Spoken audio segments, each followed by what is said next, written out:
Some of us steal money here, we go to Tanzania, we invest it there. Because when we invest it in Kenya, it will be more visible.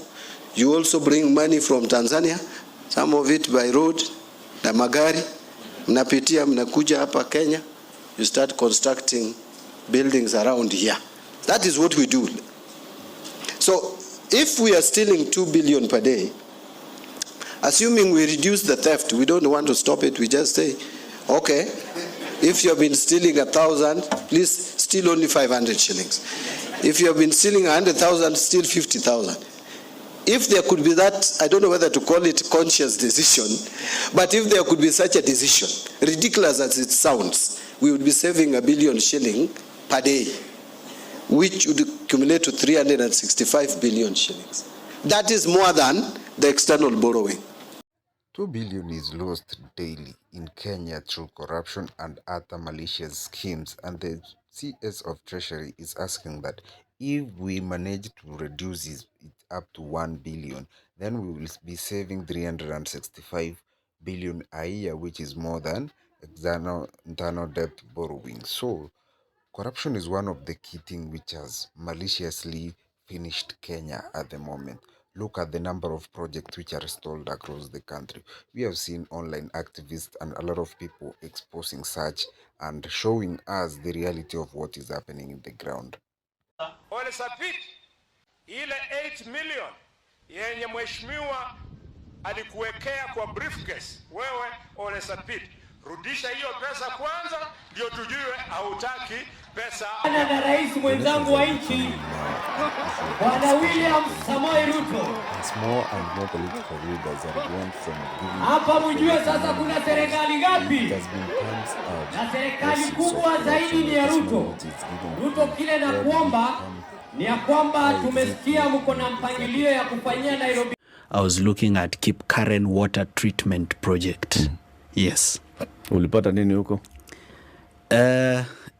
Tupeleke Kipkaren kwanza. Wacha niwapeleke Kipkaren. So Kipkaren was a project that was being funded by the Africa Development Bank, right?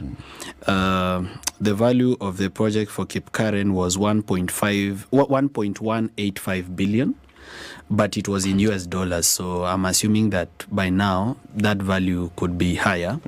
So it was about 7 years ago. The purpose of this project was to provide up to 23 million liters per day of water into Eldoret. As you can see, Eldoret has been now upgraded into a city. But there is still a big problem of water, especially in areas of Langas, Racecourse Ward, Pioneer Estate, Kapsoya, where we have water rationing because the water that is coming in from the Kapsoya water project is not able to serve all the residents of Eldoret. So this project was conceptualized in 7 years ago. That's when the tender was awarded to a contractor called Mashiri.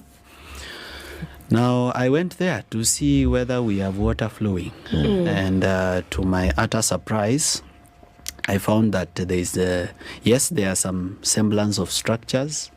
There are some pipes on the ground, but the project has completely stalled. And to make matters worse, this contractor has already been paid 767 million. Okay, that was going to be my next question, in terms of whether we know actually that funds have been released to the contractor to be able to do certain things. And from what you're saying, money was released, 700 and what? 767 million. 767 million. So one would assume that with the 767 million, at the very least, there would be, something working, even if it was not onto completion. Yes, out of 1.185 billion, 700 is 70%. Right. Yes. Okay. How do we know it has been paid? You just read the Auditor General's report. What does the Auditor General say about this particular project? Again, just for wastage of public resources has been a norm of the day, and it has been termed through the bending bills and many other things. The awards of the contract has managed to successfully see corrupt schemes and wastage of these resources which are meant to help people in the grassroots levels. Some of these projects which were supposed to be even completed 6-7 years ago because they were immediately launched when we were in the first phase of the devolution, especially from the 2013-2017 period, and they were to take around 5 years. But when you look at what is happening across the country, most projects date back to the former regime. They were not finished, and even at the moment, launching new project will be a problem because we have seen already their existing stalled projects. Himself from the ACK Church in the Rift Valley yesterday. So this is something that is not only touching the Catholics because they run schools and hospitals, but this is a matter of every other Kenyan. The Catholic bishops are just a mirror that has reflected what is going on to the ruling class, because the voices of the ruled are somehow being muzzled. Kenyans are being silenced from speaking, and that is why the church is taking over. You know, I know that my colleague, Honorable Wamushomba, said that I should not rebuke church leaders and that I cannot go against the servants of God. I want to confirm that I did not rebuke them. Neither did I go against them. In fact, if you had listened to my opening statement, I said I was pained. As a child who grew up in the Catholic Church, I am a Loreto girl.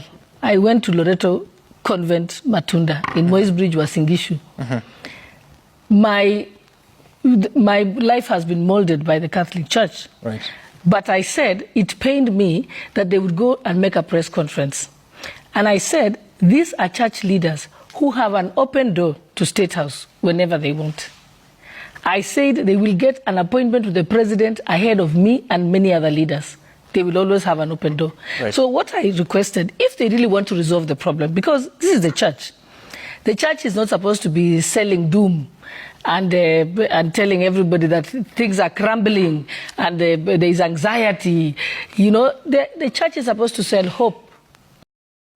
Recently, we have seen the church come out to condemn the level of what is happening in the country at the moment. The Catholic Church in particular came out to issue a press conference, issuing statements of bad governance and especially non-working healthcare. Since ever we transitioned from NHIF to SHA, there has been trouble in accessing services, unlike how it used to happen in NHIF. We have seen a lot of people complain.